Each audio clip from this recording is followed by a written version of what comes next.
सीता जी ने अपने पिता से इसलिए नहीं कहा, देखो अभी सही चल रहा है, ये अपने आप डाउन हो जाएगा, इसलिए नहीं कहा क्यों, ऐसा नहीं, मेरे पिता ने ये डिमडिम घोष कर दिया है, 10,000 राजा आए हैं, ऊपर से देवता देख रहे हैं, और अगर मैंने एक बार भी अपने पिता से कहा तो मेरे पिता हो सकता है कि मेरी खुशी के लिए अपनी प्रतिज्ञा भी तोड़ दें। लेकिन क्या ये बेटी का धर्म कहता है क्या?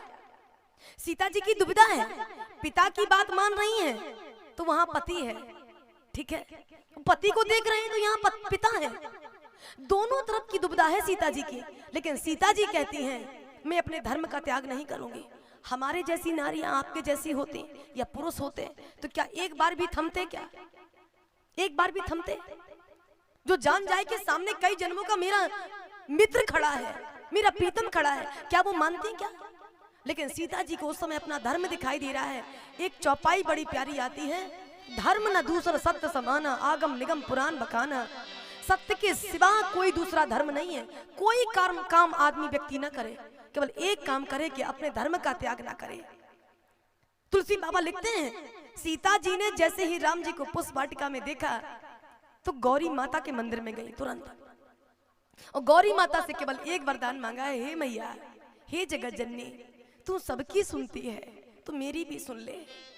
और देखना लीला कितनी बड़ी है, ये वही सीता जी हैं, ये वही राम हैं जिन्होंने भगवान शंकर और गौरी माता का विवाह करवाया है, और ये स्वयं दोनों हाथ जोड़े खड़े हैं। गोस्वामी बाबा लिखते हैं बहुत प्यारा, गौरी माता के मंदिर में सीता जी आज बेहल होकर के रो रही हैं, माँ मेरी अरदास सुन ले। मेरे साथ गाइए,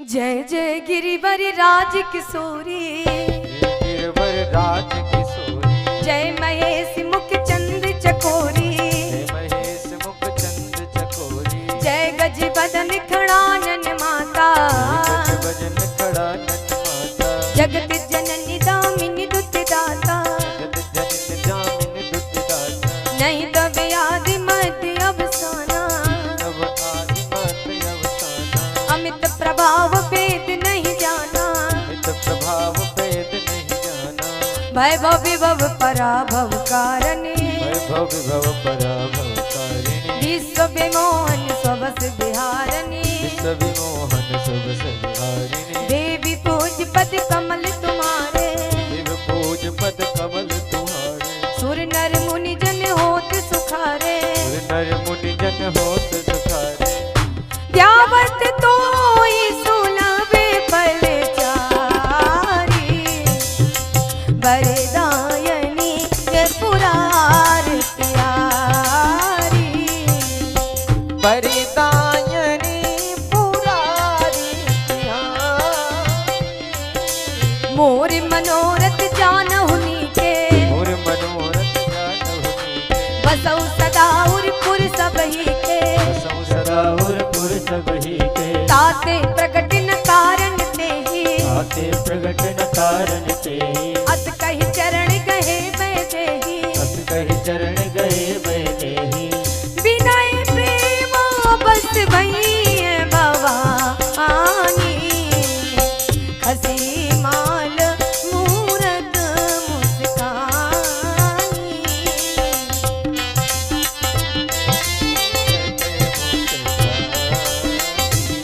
मूरत मुस्कानी, मूरत मुस्कानी, मूरत मुस्कानी।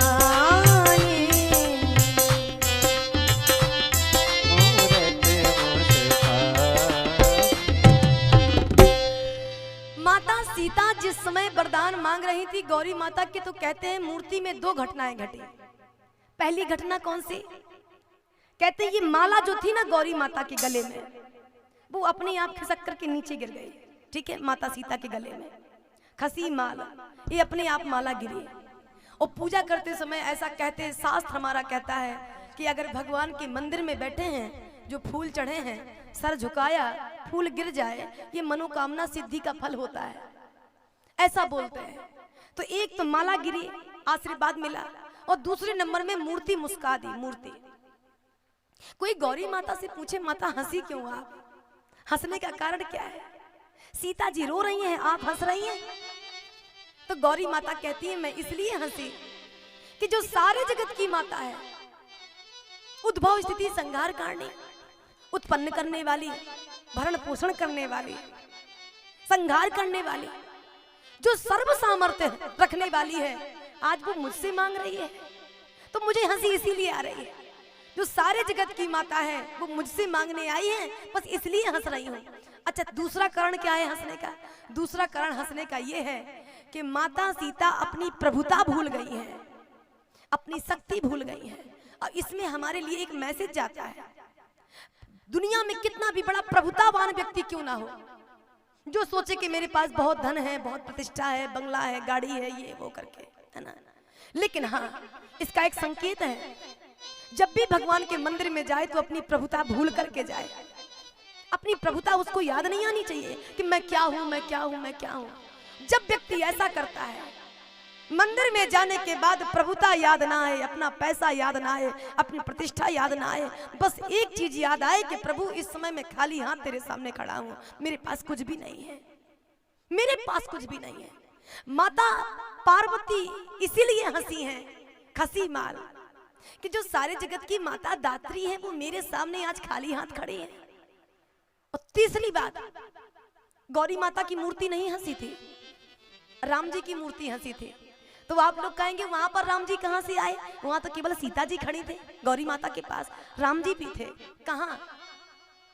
सीता जी जिसमें पुष्प वाटिका से चली तो आंखों में राम जी की मूर्ति को आंखों से लेकर और दिल में ऐसा बसाया कि राम जी की मूर्ति गौरी माता के साथ में गई।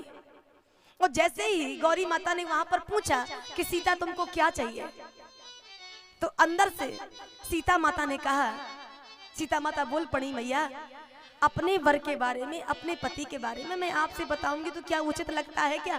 तो गौरी माता ने कहा, तो फिर मैं कैसे जानूंगी तुम लेने के आई हो? तो सीता माता ने कहा, माँ मैं मूर्ति को दिल में बसा करके लाई हूँ, तो एक बार तुम ही देख करके बता दो ना कि ये वर मेरे लिए अच्छा है कि नहीं। तो अंदर से राम रूपी मूर्ति मुस्कुरा पड़ी, वाह सीता खसी माल और मूरत मुस्कानी। अंदर से राम की मूर्ति खिलखिला के हंसती, खसी माल मूरत मुस्कानी। तब जाकर के गौरी माता ने वरदान दिया है, मन जाहि राजो मिलई सोबर सहज सुंदर सांवरो।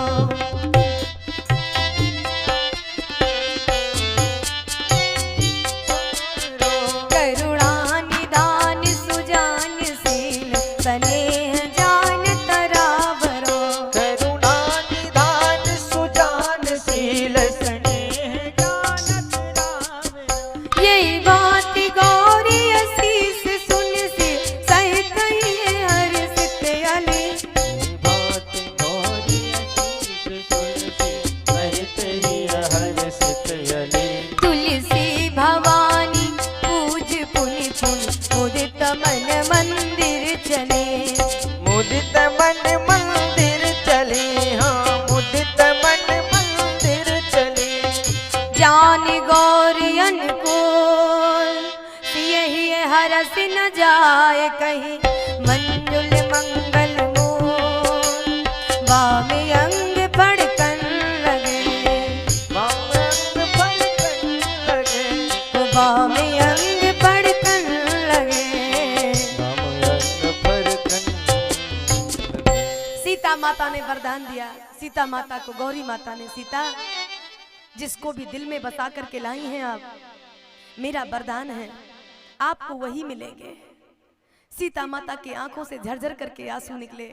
माता गौरी के परिक्रमा दिए और परिक्रमा करके अपने पिता के यहाँ पर लौट आई। और एक मेरा संकेत और सुने जरा, इसमें बड़ा प्यारा वाक्य